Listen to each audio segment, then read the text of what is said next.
What's going on, YouTube? Welcome back to another video of the Point After Podcast. It's time for the third Saturday in October rivalry game between Alabama and Tennessee, and I'm going to go ahead and debunk any of your theories that this video has any type of bias or whatever, because if you're old to the channel, then you know who I am, you know who I root for. If you're new to the channel, I grew up in Alabama. I've lived here all 25 years of my life.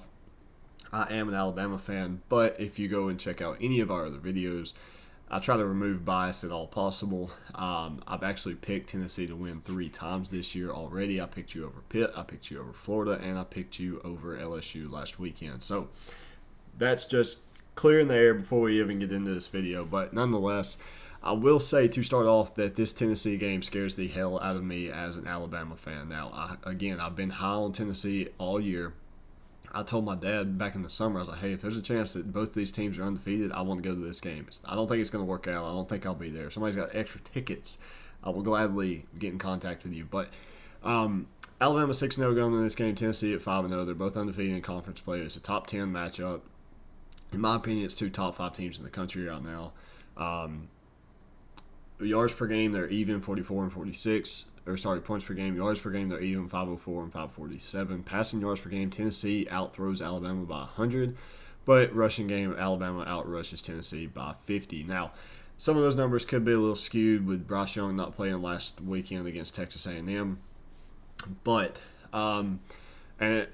just to be clear about this, if Jalen Milroe plays on Saturday, I don't think this game is even close. I think Tennessee should win this one by a mile. I didn't see enough from Jalen Milroe on Saturday to impress me to say, hey, we have a chance to beat Tennessee, because this Tennessee team is damn good.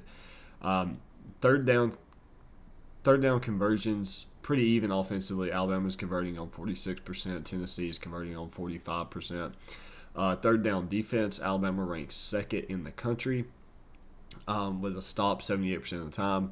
Tennessee ranks 32nd with a stop 68% of the time. Red zone offense, Tennessee leads the nation. I think they're tied with Clemson and 2 others with 1,000% red zone offense, 24 trips, 24 touchdowns. Alabama is converting on 86% of their red zone trips, or maybe not 24 touchdowns, but 24 attempts, 24 conversions. All right. Sacks allowed, Tennessee allowing 8 in 5 games, Alabama allowing 9 in 6 games, and then red zone defense, Alabama is getting a stop 32% of the time, Tennessee is getting a stop 35% of the time, good enough for 6th in the nation. Now, turnover margin, that's going to be key in this game. Jalen Milroe turned the ball over 4 times last weekend, or 3. Alabama turned it over 4. And Texas A&M, if they were any good at all, and I mean any good at all, Texas A&M sucks. Okay, think about that. Texas A&M sucks. They're not good. All right. Now you could say they were playing with a backup quarterback like Alabama was. No, they weren't. Haynes King started the first 3 or 4 games of the season. They were not playing with a backup quarterback. They were playing with a starting caliber quarterback. You saw the difference between Alabama's starter and their backup. Tennessee +5, Alabama -5. If Tennessee can come in and force some turnovers and convert those turnovers into points like Texas A&M did, Texas A&M had 17 points off turnovers. Texas A&M should have won that football game. That's what I was alluding to, where if they were any good at all, they would have won that football game. But the fact that Alabama's defense played their ass off that well while having their backs against the wall 4 times, that says a lot too. They even forced 1 turnover right after Jalen threw a pick. So there's promises to both sides. And to be honest, I think a lot of people are expecting this to be a very high-scoring game. The over-under set to 65.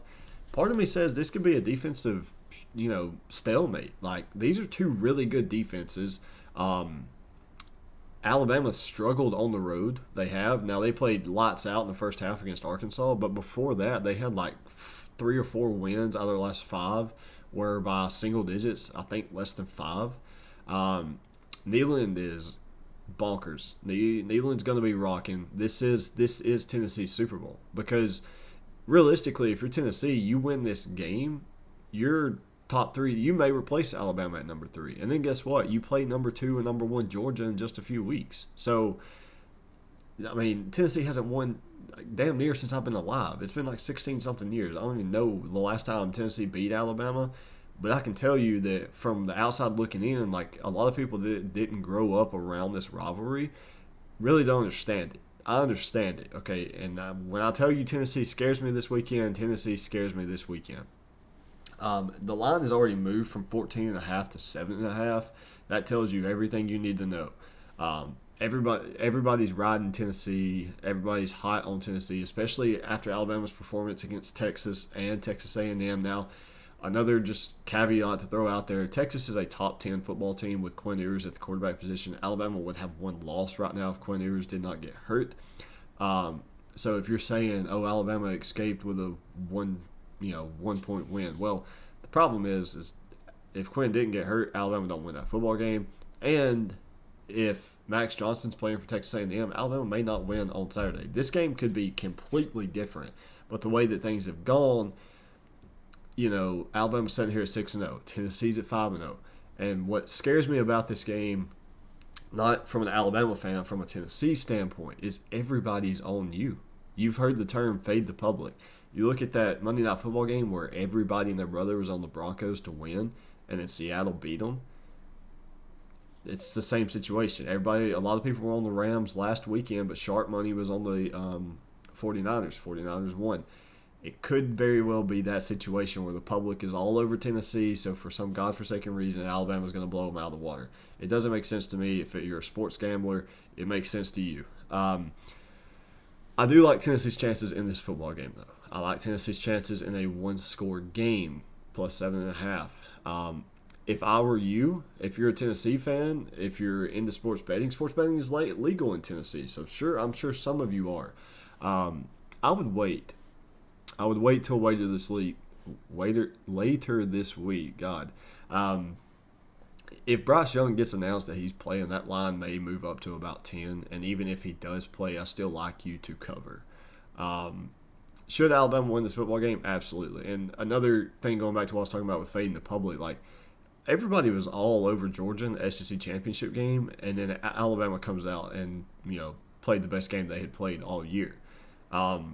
This could be a very, very similar situation, and I'm talking like you're going to hear a lot of people hyping up Tennessee and giving Tennessee a chance to win this football game, and they're at home, and Alabama's coming off of a tough loss against Texas A&M. Like, if you just go back and look at the games where Alabama has come in as everybody's doubting them, that's when Alabama shows up. That's when you get that beast mode Alabama team that I don't know what Nick Saban says to them that gets them so fired up for games like this where people don't give them a chance.